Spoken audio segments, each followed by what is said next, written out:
प्यारे दोस्तों, आज हम बात करेंगे बीवी को जल्दी फारिग करने के 3 तरीकों के बारे में। जैसा कि आपको पता होगा कि औरतों के अंदर मर्दों के मुकाबले में 4 गुना ज़्यादा हमबिस्तरी की चाहत होती है और इसलिए मर्द तो आसानी से मुतमईन हो जाता है, लेकिन औरत जल्दी मुतमईन नहीं हो पाती है।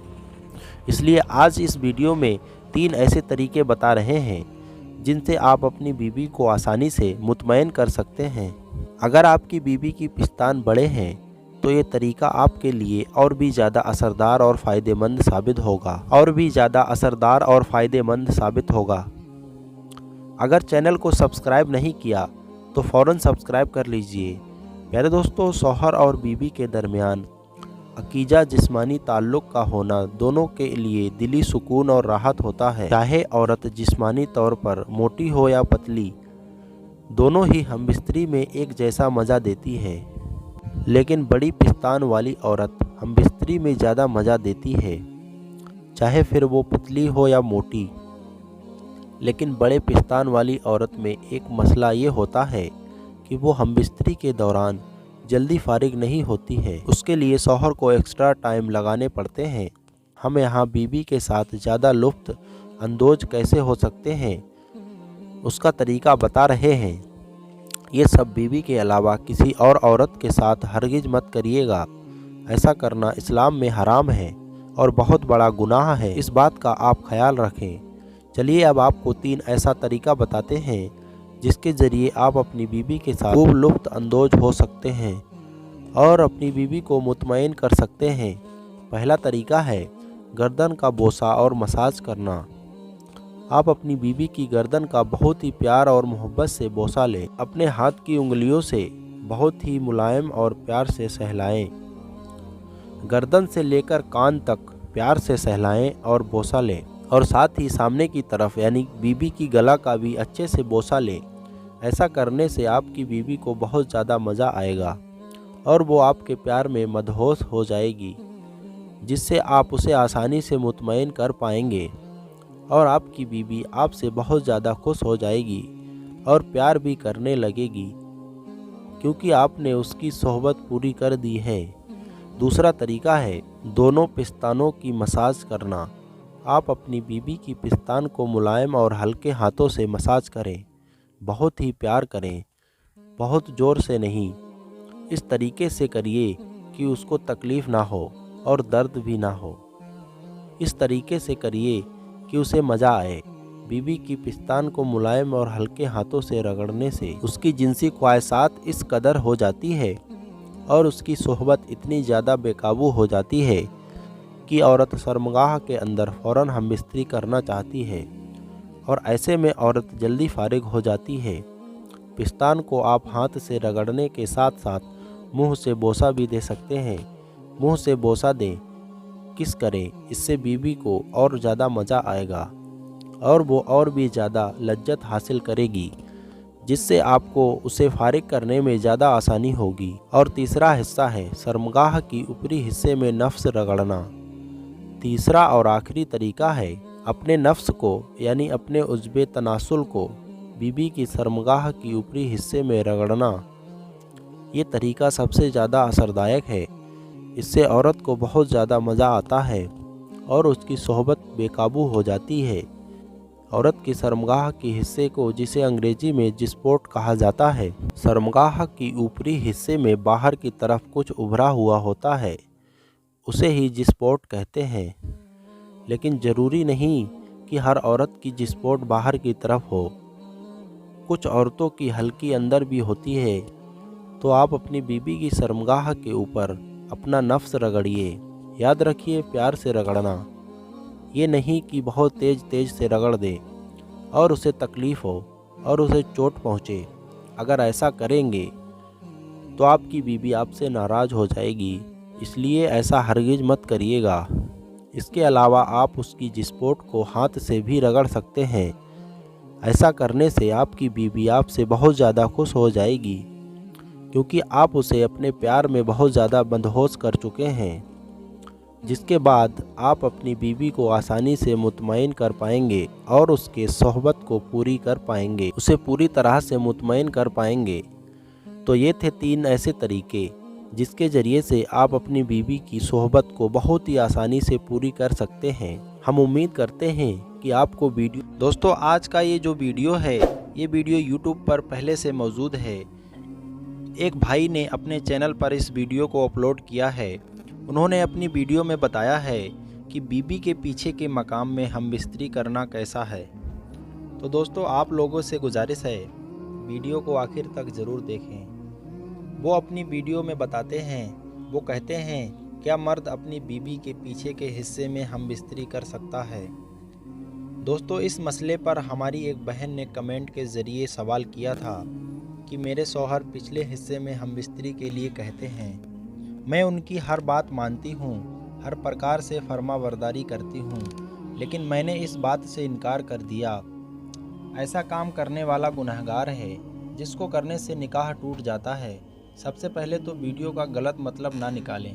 हमारा मकसद सिर्फ़ और सिर्फ इस्लामिक नॉलेज आप तक पहुंचाना है ताकि आपके दिमाग में कोई गलत फहमी ना रहे, ताकि आप ज़्यादा से ज़्यादा शरीयत के दायरे में रहकर काम करें। तो दोस्तों हमने इस मसले पर आलिम दीन से रब्ता किया और हमें जो रिज़ल्ट मिला वो हम आपके सामने ज़ाहिर करते हैं। दोस्तों बीबी के पिछले हिस्से में हम बिस्तरी करने से निकाह किसी भी कंडीशन में नहीं टूटता है। हाँ ऐसा करने वाला शख्स गुनहगार है, ये काम हराम है और हराम काम को करने वाला गुनहगार है। जब तक कि वो तौबा ना कर ले तब तक उसकी दुआ कबूल नहीं होगी, और अगर बगैर तौबा किए मर गया तो जहन्नम में जाएगा। और अगर आपके शौहर ऐसा काम करने के लिए आपसे कहते हैं तो आप ऐसा काम बिल्कुल भी ना करें। अगर आप ऐसा काम करने के लिए कहते हैं तो ये काम बिल्कुल भी ना करें।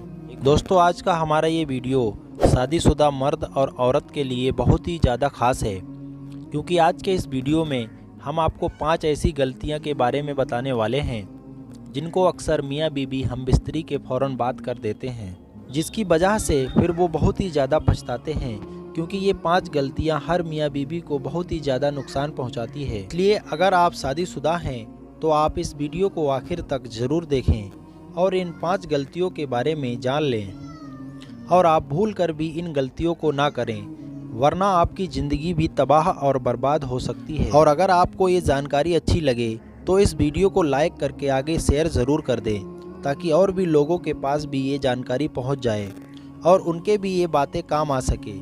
तो चलिए दोस्तों शुरू करते हैं। नंबर 1, हम बिस्तरी के फ़ौरन बाद में आप कभी भी ठंडा पानी ना पिएं।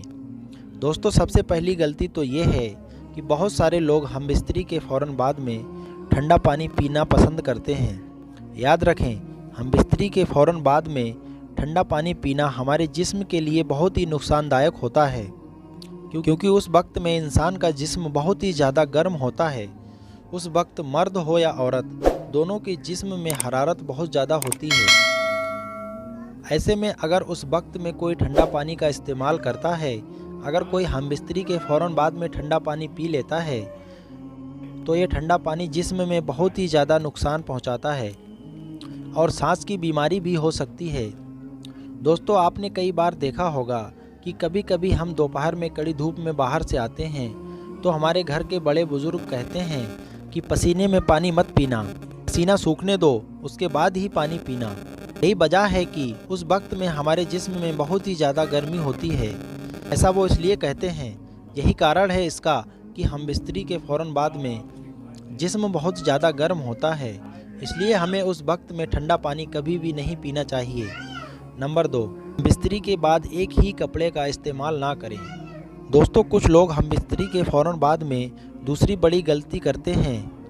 दोस्तों कुछ लोग हम बिस्तरी के फ़ौरन बाद में दूसरी बड़ी गलती ये करते हैं कि हम बिस्तरी के बाद में एक ही कपड़े का इस्तेमाल करते हैं, यानी कि हम बिस्तरी के वक्त में शर्मगाह से जो नजासत वगैरह निकलती है वो औरत और मर्द दोनों से निकलती है। ऐसे में कुछ लोग क्या करते हैं कि वो एक ही कपड़े से मर्द लोग अपने शर्मगाह को साफ़ कर लेते हैं और फिर औरत भी उसी कपड़े से अपने शर्मगाह को साफ़ कर लेती है, यानी कि जो नजासत और गंदगी लगी होती है उसको पोंछ लेते हैं। याद रखें ये भी एक बहुत बड़ी गलती है। इसके हवाले से कहा जाता है कि औरतों को चाहिए कि वो अपना अलग कपड़ा रखें और मर्दों को चाहिए कि वो अपना अलग कपड़ा रखें। एक ही कपड़े से पोंछने से मियाँ और बीवी के दौरान नफरत पैदा होने का अंदेशा रहता है। यानी कि कहा जाता है ऐसा करने से दोनों के बीच में नफरत पैदा हो जाती है। और ऐसा करने का दूसरा नुकसान ये है कि ऐसे में एलर्जी होने का भी खतरा बना रहता है। नंबर 3, हम बिस्तरी के फ़ौरन बाद में अपनी शर्मगाह को ठंडे पानी से ना धोएं। दोस्तों, तीसरी गलती जिसको कुछ लोग हम बिस्तरी के फ़ौरन बाद में कर देते हैं वो ये है कि हम बिस्तरी के फ़ौरन बाद में बाथरूम में जाकर अपने शर्मगाह को ठंडा पानी से धो लेते हैं। याद रखें, उस वक्त मर्द और औरत का जिस्म बहुत ज़्यादा गर्म होता है, जिसमें हरारत बहुत ज़्यादा होती है। अगर उस वक्त में आप उस जगह पर ठंडा पानी डालोगे तो इससे नसें फटने का अंदेशा हो सकता है। और यही नहीं बल्कि हकीमों ने तो यहाँ तक कहा है कि हम बिस्तरी के फ़ौरन बाद में शर्मगाह पर ठंडा पानी डालने से नामर्दी का अंदेशा हो सकता है। इसलिए आप ये गलती भी भूल कर ना करें। नंबर 4, हम बिस्तरी के फ़ौरन बाद पेशाब को ना चाहें। दोस्तों, कुछ औरतें पूछती हैं हमारे हमल नहीं ठहरती, ऐसे में हम क्या करें? तो याद रखें, अगर आपको हमल नहीं ठहर रहा तो आपको चाहिए कि आप हम बिस्तरी के फ़ौरन बाद में पेशाब करने के लिए ना जाएं। अगर आपके हमल नहीं ठहर रहा है तो आपको चाहिए कि आप हम बिस्तरी के फ़ौरन बाद में पेशाब करने के लिए ना। आपको मालूम है कि हम बिस्तरी के वक्त बच्चा पैदा करने वाली कुछ चीज़ औरतों के शर्मगाह में जाती है। अब ऐसे में अगर कोई औरतें हम बिस्तरी के फ़ौरन बाद में ही उठकर पेशाब के लिए चली जाती है तो फिर वो जो अंदर गई थी वो फिर वापस आ जाती है। आपको मालूम है कि जब बच्चा पैदा करने वाली चीज़ ही वापस आ जाएगी तो फिर हमल कैसे ठहरेगा। इसलिए औरतों को चाहिए कि वो हम बिस्तरी के बाद में कम से कम 15 से 20 मिनट तक का इंतज़ार करें, उसके बाद में ही बाथरूम वगैरह जाएं, ताकि जो मादा अंदर गया है वो बाहर ना आ पाए। अगर वो बाहर आ गया तो फिर हमल नहीं ठहरेगा और औलाद नहीं पैदा होगा। नंबर 5, हम बिस्तरी के फ़ौरन बाद में आप कभी भी ना नहाएं। दोस्तों, कुछ लोग हम बिस्तरी के फ़ौरन बाद में नहाने के लिए चले जाते हैं। याद रखें, ये भी एक बहुत बड़ी गलती है, क्योंकि उस वक्त में जिस्म बहुत गर्म होता है। उस वक्त में जिस्म में हरारत बहुत ज़्यादा होती है। ऐसे में अगर आप अपने जिस्म पर ठंडा पानी डालोगे तो ये भी आपके जिस्म के लिए बहुत नुकसान पहुंचा सकता है। इसलिए औरत और मर्द दोनों को चाहिए कि वो कम से कम 15 से 20 मिनट तक का इंतज़ार करें, उसके बाद ही आप नहाने के लिए जाएं, ताकि आपके बदन के अंदर जो गर्मी है वो गर्मी आपके लेवल पर पहुंच जाए, जिस्म का टेम्परेचर नॉर्मल हो जाए, उसके बाद ही आप बदन पर पानी डालें। अगर आप ऐसा करोगे तो आपको बहुत सारी बीमारियां और बहुत सारी परेशानियां होने का अंदेशा रहता है। इसलिए आप कभी भी ये गलती ना करें। दोस्तों, ये बात तो सच है कि औरतों में प्रेम, त्याग और बर्दाश्त करने जैसी ताकत बहुत ज़्यादा पाई जाती है। इनकी अगर मर्दों के साथ में तुलना की जाए तो ये चीज़ औरतों में बहुत ज़्यादा मिलती है। लेकिन आज के इस वीडियो में हम औरतों के जिन बातों के बारे में बात करने वाले हैं वो इन सब से अलग है। याद रखें, इन चीज़ों के अलावा औरतों की 5 ऐसी भूख है जिनके बारे में कहा जाता है कि वो कभी भी नहीं मिटती। यानी कि औरतों की ये 5 भूख कभी भी नहीं मिटती। यहाँ तक कि औरतों की इन भूख के सामने हीरा मोती भी कम पड़ जाते हैं। अगर आप जानेंगे कि औरतों की ये 5 भूख कौन सी है जो कभी नहीं मिटती तो आप उनके बारे में जानकर यकीनन हैरान रह जाओगे। इसलिए आज का ये वीडियो आप सभी के लिए बहुत ख़ास है। आप इसको आखिर तक ज़रूर देखें और अच्छा लगे तो दिल से एक लाइक ज़रूर कर दें, ताकि और भी लोगों के पास ये वीडियो पहुंच जाए। तो चलिए दोस्तों, शुरू करते हैं। नंबर 1, सजना संवरना यानी कि बनाव श्रृंगार करना। दोस्तों, भले ही औरतों को सजने और संवरने का पूरा हक है और इसके बगैर एक औरत अधूरी मानी जाती है, मगर औरतों का बनाव श्रृंगार सिर्फ उसके शौहर के लिए ही आया है और फरमाया गया है कि जो औरत सिर्फ अपने शौहर के लिए ही बनती संवरती है तो ऐसी औरत अल्लाह के सबसे नज़दीक होती है। याद रखें, बनाव श्रृंगार औरतों की खूबसूरती बनाने के साथ साथ औरत की इज्जत को भी बढ़ाता है। लेकिन क्या आप जानते हैं कि औरतों की ये भूख कभी भी कम नहीं होती है। यानी कि औरतों की ये सजने संवरने की भूख कभी भी नहीं मिटती है, बल्कि इनकी ये भूख और ज़्यादा बढ़ती जाती है। नंबर 2, धन दौलत और ज़िंदगी। दोस्तों, औरतों में धन दौलत और ज़िंदगी पाने की लालसा भी कभी नहीं कम होती है। मर्दों के मुकाबले में औरतों में भी ये बातें भी ज़्यादा पाई जाती है। वैसे लंबे वक्त तक जीने की लालसा तो हर इंसान में होती है, मगर ये औरतों में कुछ ज़्यादा ही पाई जाती है। यही वजह होती है कि औरत मर्द के मुकाबले में ज़्यादा डरपोक होती है। इसके अलावा धन दौलत पाने की इच्छा मर्दों की तुलना में ज़्यादा कैलोरी की ज़रूरत होती है, इसलिए औरतों को मर्दों से ज़्यादा भूख लगती है। नंबर 4, शर्मो लिहाज। दोस्तों, वैसे भी आपने आम बोलचाल की भाषा में सुना ही होगा कि शर्मो लिहाज एक औरत का गहना होता है। इसका मतलब ये है कि एक औरत में शर्मो लिहाज मर्दों के मुकाबले में बहुत अधिक पाई जाती है। ये वजह है कि चाहे वो कोई भी औरत हो, वो कुछ भी काम करने से पहले उसके बारे में ये ज़रूर सोचती है कि उसके परिवार वालों पर उसके उस काम का अच्छा असर पड़ेगा या बुरा। कहने का मतलब ये है कि औरत की ये चीज़ भी कभी ख़त्म नहीं होती है, यानी कि औरत की ये भूख भी कभी नहीं मिटती है। नंबर 5, हमबिस्तरी की इच्छा। दोस्तों, कहा जाता है कि औरतों में हमबिस्तरी की इच्छा भी मर्दों के मुकाबले में बहुत ज़्यादा होती है, लेकिन औरतें अपने शर्म लिहाज की वजह से अपने अंदर की ये इच्छा कभी उजागर नहीं होने देती हैं। यानी कि औरतें अपने अंदर का ये जज्बात हमेशा छुपा कर रखती है। हालांकि औरतों में हमबिस्तरी करने की इच्छा मर्दों से ज़्यादा होती है और कहा जाता है कि बढ़ती उम्र के साथ साथ औरतों की इच्छा और भी ज़्यादा बढ़ती जाती है। मतलब कि औरतों की ये भूख भी कभी नहीं मिटती है, ये इच्छा भी कभी पूरी नहीं होती। प्यारे दोस्तों, आज की इस वीडियो में हम आपको एक बकरी और शेर के बच्चे का वाकया सुनाने वाले हैं। एक बकरी ने शेर के बच्चे को पाला, लेकिन जब वो बच्चा बड़ा हुआ तो वो बकरी के साथ कुछ ऐसा किया जिसे सुनकर आप हैरान रह जाएंगे। प्यारे दोस्तों, आप इस वीडियो को लाइक करें या ना, लेकिन इस वीडियो को आखिर तक जरूर देखिएगा। दोस्तों, बकरी के नेकी के नाम से ये वाकया मशहूर है कि एक घना जंगल था जहाँ एक बकरी अपने 2 छोटे छोटे बच्चों के साथ रहती थी। एक बार अपने बच्चों के लिए खाना ढूंढने जंगल में गई और बकरी ने अपने बच्चों को ये हिदायत दी थी कि बेटा, ये जो घर है जहाँ हम रहते हैं, इससे बाहर नहीं निकलना। मैंने सुना है कि इस जंगल में बहुत खतरनाक शेर आया हुआ है और वो छोटे बच्चों को खा लेता है। इस तरह से उस बकरी ने अपने बच्चों को डरा और समझा दिया, जैसे एक माँ अपने बच्चों को समझाती है, और उनसे अंदर रहने के लिए कहा। लेकिन वो तो बच्चे थे और खेलना कूदना चाहते थे। जब माँ को देर हो गई खाना ढूंढने में, तो बच्चे बाहर निकल कर खेलने लगे। वो शेर तो मौका की तलाश में था, भूखा था, ललचाई नज़रों से देख रहा था और उसने झपट कर अपने बड़े बड़े नुकीले दांत निकाल कर उनके दोनों बच्चों को खा लिया। माँ जब वापस लौटी तो क्या देखती है कि बच्चे तो मौजूद नहीं थे, लेकिन उनकी हड्डियाँ पड़ी हुई थी। बकरी समझ गई और तड़प कर रह गई। वो क्या करती?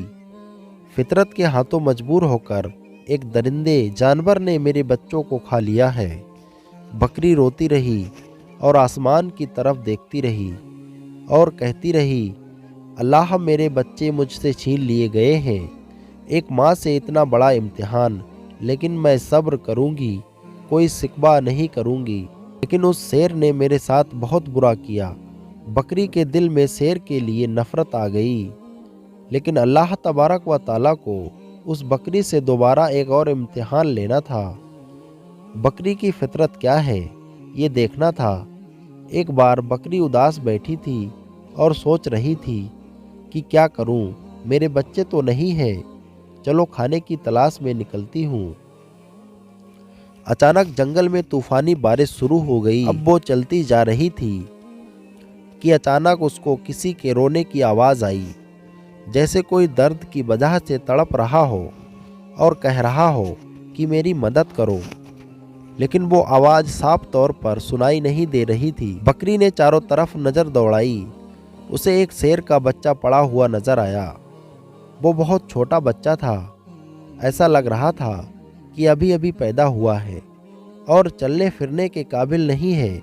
वो बीमार भी लग रहा था। बकरी ने उसे बार बार देखकर नज़रअंदाज कर लिया और उसने नज़रें चुरा ली कि मैं इसको क्यों देखूं। छोटा है तो क्या हुआ, है तो शेर का बच्चा, और एक शेर ने ही मेरे बच्चों को खा लिया था। नहीं नहीं, मैं कोई नेकी नहीं करूंगी। बकरी उस शेर के बच्चे को नज़रअंदाज करके जा रही थी। फिर एकदम उसके दिल में ख्याल आया कि शेर ने तो तुम्हारे बच्चे को खा लिया, लेकिन तुम तो एक बच्चे के साथ ऐसा नहीं कर सकती। अल्लाह तबारक व ताला ने तुम्हारे दिल में नेकी डाली है, मोहब्बत डाली है, और मोहब्बत तो हर किसी के साथ होनी चाहिए। ये तुम्हारा बच्चा नहीं है तो क्या हुआ, किसी माँ का तो बच्चा होगा। बस ये ख्याल दिल में आना था तो उस बकरी को शेर के बच्चे पर रहम आ गया। भूखे शेर के बच्चे ने हसरत से बकरी की तरफ देखा। बकरी समझ गई कि ये बहुत भूखा है और कोई भी इसके साथ नहीं है। उसने शेर के बच्चों को अपना दूध पिलाया। इतनी देर में बारिश रुक गई।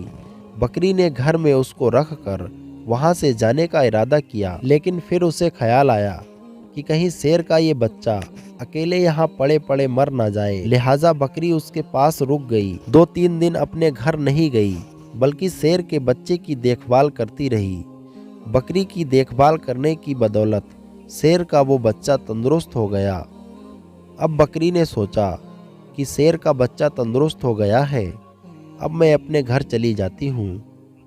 लेकिन फिर बकरी को उस पर रहम आ गया कि ना जाने इसके माँ बाप कहाँ हैं। ये बेचारा अकेले घबराएगी, कहीं ये बच्चा किसी शिकारी का निशाना ना बन जाए। तुरंत बकरी उसे घर ले आई। यहाँ अब शेर का बच्चा बकरी के साथ रहने लगा, क्योंकि अब उनकी माँ बन गई थी, यानी पालने वाली माँ बन गई थी। बकरी ने बड़े प्यार से उसे पालना शुरू कर दिया और उससे बहुत मोहब्बत करती और अपने सीने से लगाए रखती। अब अल्लाह तबारक व ताला ने बकरी को उसके भी बच्चे दिए, यानी बकरी के भी बच्चे पैदा हुए, लेकिन उसने अपने बच्चों में और शेर के बच्चों में कोई फ़र्क नहीं किया। वो शेर का बच्चा यही समझ रहा था कि यही बकरी मेरी माँ है। माँ समझकर उसके साथ रहा करता था। शेर बड़ा हो गया और बकरी बूढ़ी हो गई। बकरी के दिल में अक्सर ये डर लगा रहता था। उसको खौफ आ जाता था कि मैंने अल्लाह पाक की जात पर भरोसा करते हुए एक माँ बनकर इस शेर के बच्चे को पाला है, लेकिन अब इसकी बचपन में ये बात मालूम नहीं थी।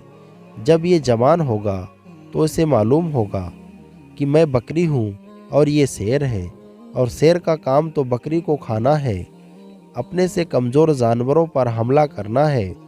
बकरी ये सोचती थी कि क्या ये मुझे खा लेगी और मेरे बच्चों को भी खा लेगा। तो बकरी अल्लाह पाक से दुआ करती, या अल्लाह तेरी जात पर भरोसा करते हुए मैंने इस शेर के बच्चे को पाला है, माँ बनकर पाला है, इसका कोई नहीं था। अल्लाह तू ही है सबसे बड़ा हिफाजत करने वाला। उस शेर के दिल में मोहब्बत डाल दे। जवान हो चुका था, बकरी का बहुत ख्याल रखता था। बकरी से कहता था कि तुम बूढ़ी हो गई हो माँ, अब मैं तुम्हारा ख्याल रखूँगा, और जो मेरे छोटे छोटे भाई हैं इनका भी ख्याल रखूँगा। अब तुम्हें जंगल में कहीं जाने की ज़रूरत नहीं है, मैं तुम्हारे लिए खाने का इंतज़ाम करूँगा। बकरी उसको दुआ देती थी। दोस्तों, अब अल्लाह तबारक व ताला की शान करीमी के मोहब्बत का आप यहाँ पर असर देखिए। एक बार वही बकरी घास खा रही थी और उसके आसपास उसके बच्चे भी खेल रहे थे कि अचानक वहाँ पर एक भूखा शेर आ गया और दरिंदा उस बकरी को और उसके बच्चे को खाना चाहता था। लेकिन यहाँ पर जवान शेर था जिसे बकरी ने पाला था। वो सीना तान कर सामने खड़ा हो गया। उसने कहा कि तुम मेरी माँ को और मेरे भाइयों को कुछ नहीं कर सकते। वो शेर कहने लगा, अरे तुम तो मेरे साथी हो, हमारा काम तो इन बकरियों को और उनके बच्चों को खाना है, ये हमारी खुराक है। तो जिसे बकरी ने पाला था वो शेर कहने लगा कि तुम जो भी कह रहे हो मैं तुम्हारी बातों पर यकीन नहीं करता। मैं छोटा था, मेरा कोई सहारा नहीं था, तो इसी बकरी ने मेरी हिफाजत की थी। ये मेरी माँ है, इसने मुझे बच्चों की तरह पाला है, और जब मैं जवान हो गया हूँ तंदुरुस्त हो गया हूँ तो क्या मैं इसको खा लूँगा या तुम्हें खाने दूंगा? ऐसा हरगिज नहीं हो सकता। अल्लाह तबारक व तआला ने मेरे दिल में इस बकरी के लिए मोहब्बत डाल दी है और इसको तो क्या इसके बच्चों को भी हाथ नहीं लगा सकता। यहाँ कोई भी जंगली जानवर इनके घर को नहीं उजाड़ सकता। मैं उनकी हिफाजत के लिए यहाँ पर मामूर किया गया हूँ। वो शेर गुस्से में गुर्राने लगा और कहने लगा, तू पागल तो नहीं है? अरे इसको खा ले और इससे अपना पेट भर। उसने कहा, तू अपना पेट भरने आया है, खाने आया है, लेकिन मैं ऐसा हरगिज नहीं होने दूंगा। और उस पर झपट्टा मारा और उसके नुकीले पंजे उसकी गर्दन पर लगा दी और अपने दांतों से उसकी गर्दन दबा दी और उसे मारते हुए कहने लगा कि तुझे मैं ख़त्म कर दूंगा। तू इस बकरी का, जिसे मैं माँ समझता हूँ, इसका कुछ नहीं बिगाड़ सकता। फिर उसने उस शेर का खात्मा कर दिया। यहाँ पर बकरी की आंखों में आंसू आ गए। बकरी कहने लगी, मेरे मालिक, मेरे मौला, मैंने कितनी मोहब्बत से तेरी ज़ात पर यकीन करते हुए इस शेर के बच्चे को अपना बच्चा बनाया और आज सच में मेरा बेटा बन गया। तो दोस्तों, इस तरह एक बकरी ने शेर के बच्चे को पाला और वो शेर उसका बच्चा बनकर रह गया, उसका बेटा बनकर रह गया। दोस्तों, आजकल के बच्चे तो माँ बाप को बहुत कम समझते हैं, अपने माँ बाप को इज्जत तक नहीं देते। हालांकि उनके माँ बाप ने कितनी मुश्किलों से उनको पाला है, ये वो भूल चुके होते हैं। आज के बच्चों को अपने माँ बाप की कोई फिक्र नहीं होती, कोई कदर नहीं होती। अल्लाह ताला ने माँ के कदमों के नीचे जन्नत रखी है और जन्नत का दरवाज़ा बाप को बनाया है। दोस्तों, आखिर में हमारे तमाम मुसलमान भाई बहनों से गुजारिश है कि इस चैनल को बनाने का हमारा मकसद ये है कि जितने भी हमारे हिंदुस्तानी भाई बहन हैं, चाहे वो हिंदू हैं। मेरे दोस्तों, आज का ये वीडियो उन औरतों के लिए है जिनकी शादी हो चुकी है और उन औरतों के लिए भी है जिसकी शादी अभी नहीं हुई है। इसलिए तमाम लोग इस वीडियो को ज़रूर देखें। आज की इस वीडियो में हम आपको 3 ऐसी चीज़ें बताने वाले हैं जो कभी भी मायके से आप अपने ससुराल में लेकर मत जाना। अगर आप इन 3 चीज़ों को मायके से ससुराल लेकर जाओगे तो आपकी और आपके शौहर की ज़िंदगी बर्बाद हो जाएगी और इन 3 चीज़ों की वजह से आपका बसा बसाया घर भी बिखर जाएगा। तो आइए दोस्तों, शुरू करते हैं आज का वीडियो। उससे पहले आप सभी लोगों को याद दिलाना चाहते हैं, आप इस वीडियो को लाइक करके इस वीडियो को ज़रूर शेयर करें। तो चलिए शुरू करते हैं वीडियो। ये 3 चीज़ ये हैं। नंबर 1, जादू टोने का सामान। कुछ औरतें ये गलती कर देती है जो अपने शौहर या सास ससुर को अपने बस में करने के लिए कुछ भी हद तक चली जाती हैं, तो जादू टोनों वालों के पास जाती है और उनसे इस तरीके का सामान लेकर अपने ससुराल में वापस आ जाती है। लेकिन आप लोग ये नहीं जानते हैं, जब इसका उल्टा असर होता है तो ऐसी औरतों के शौहर या तो इंतकाल कर जाते हैं या वो पूरी तरीके से पागल हो जाते हैं। एक बार का वाक़या हमें याद आ रहा है, ज़रा आप इसे ध्यान से समझें और इसे सबक हासिल करें।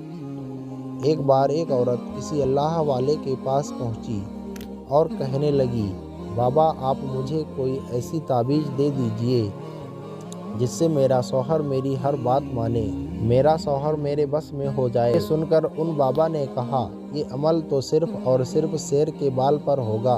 बाल भी आप शेर की गर्दन से उखाड़ कर लाएंगे, तभी इसका असर होगा, वरना मैं आपका अमल नहीं कर पाऊँगा।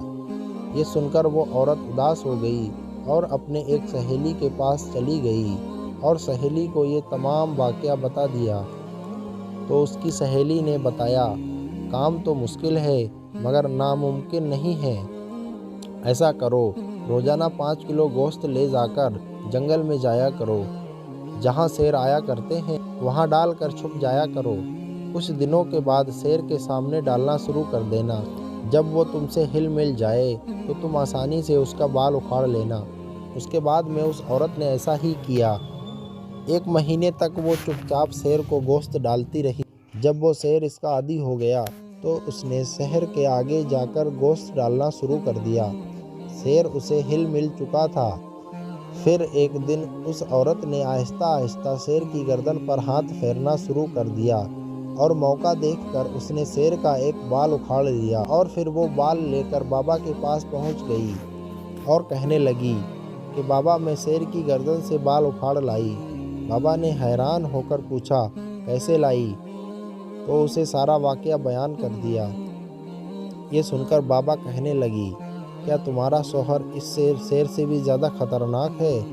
तुमने शेर को चंद दिनों में खिदमत करके अपना बना लिया, फिर तुम्हारा शौहर तो एक इंसान है, इसकी तुम रोज़ खिदमत किया करो, फिर देखो वो कैसे तुम्हारा हो जाएगा। इसीलिए अगर तुम्हें किसी की मोहब्बत पानी हो तो उसकी खिदमत करो, ना कि जादू टोना। इससे आपकी ज़िंदगी भी बर्बाद होगी और आपके शौहर की भी ज़िंदगी बर्बाद हो जाएगी। नंबर 2, गैर मर्द का प्यार। अक्सर ऐसा देखा गया है, कुछ लड़कियां शादी से पहले किसी गैर मर्द के प्यार के चक्कर में पड़ जाती है। फिर उनके माँ बाप उनकी मर्जी जाने बिना किसी और के साथ शादी कर देते हैं, लेकिन वो लड़कियां शादी के बाद भी अपनी आदतों से बाज नहीं आती है। ऐसा करने से उनका घर पूरी तरीके से बर्बाद हो जाता है। आप अब उस जगह पर अभी खुद को रख कर देख लो। अगर आपका शौहर या फिर आपकी बीवी किसी गैर मर्द या किसी गैर औरत से बात करता है तो सोचो आपके ऊपर क्या गुजरेगी। आप उसको अपने साथ रखोगे? कोई भी नहीं रखेगा। इसलिए आपको अपनी पुरानी ज़िंदगी भूल कर अपने शौहर के साथ खुश रहना चाहिए। कभी भी किसी गैर मर्द का प्यार लेकर अपने ससुराल में मत जाना। ये नसीहत मर्दों के लिए भी है, वो भी ऐसा ना करें। कुछ मर्द भी शादी से पहले ऐसा करते हैं और फिर वो शादी के बाद भी इसको जारी रखते हैं। इससे औरतों की ज़िंदगी भी बर्बाद हो जाती है। इसीलिए इन बातों से मर्द भी नसीहत हासिल करें। नंबर 3, ज़्यादा दहेज। कभी भी किसी औरत को ज़्यादा दहेज या ज़्यादा पैसे लेकर मायके से ससुराल नहीं जाना चाहिए, क्योंकि उसके बाद उसके शौहर और मायके वाले उसकी दौलत के आदी हो जाते हैं और वो लोग फिर हमेशा उसको तंग करते रहते हैं कि आज फला चीज़ लेकर आओ, आज ये करो, आज वो करो, और आखिरकार नौबत यहीं आ जाती है जो पिछले 2 निशानी में हमने आपको बता दिया। इसलिए आप इन 3 चीज़ों को ध्यान में रखें और इन 3 चीज़ों से परहेज़ करें, ख़ास तौर पर जादू टोने से। और जो मर्द हजरात वो भी इस वीडियो से नसीहत हासिल करें। जब बात जादू टोने की आ ही गई तो हमने एक भाई की वीडियो का सुना। वो भाई अपनी वीडियो में ये वाक़या बता रहे थे। वो एक बहन का सच्चा वाक़या बताते हैं जिन्होंने उन्हें ईमेल के ज़रिए अपनी परेशानी बताई थी। वो कहते हैं हम उनका नाम नहीं लेंगे और इस बात की इजाज़त भी लेकर ही उन्होंने बताया है, तो ध्यान से सुने और सबक हासिल करें। एक बहन थी जिसकी शादी को करीब 2 साल हो चुके थे और उनका एक लड़का भी था। वो माँ भी बन गई थी। उसका शौहर उसको शादी के बाद बेहद पसंद करता था और बेहद मोहब्बत करता था। उसकी बहुत इज्जत करता था, उसका ख्याल भी रखा करता था। फिर जब उन्हें एक बेटा हुआ तो दोनों बहुत खुश थे और सब पहले जैसा चल रहा था। 2 सालों के बाद शौहर बहुत मसरूफ़ रहने लगा अपने काम में और अपनी बीवी से बातें भी ठीक तरह से नहीं करता और बेटे को भी ज़्यादा मोहब्बत नहीं करता, बीवी को भी हाल चाल नहीं पूछता। फिर उस बहन को बहुत ताज्जुब हुआ तो वो सोचो फिक्र में रहने लगी। उसका शौहर अचानक छोटी छोटी बातों पर चढ़ने लगता था, झगड़ता रहता था। फिर उस बहन को लगने लगा कि शायद किसी की बुरी नज़र लगी है, किसी ने काला जादू किया होगा, तो उसको ऐसा बसबसे आने लगा। फिर वो बहुत परेशान रहने लगी। फिर उसने एक आलिम से राब्ता किया। उस आलिम ने फ़ौरन कहा कि आप पर काला जादू है और उसकी कट करना बहुत ही ज़रूरी है। तो इस बहन ने उस आलिम से कहा कि ठीक है, इस जादू की कट कर दो।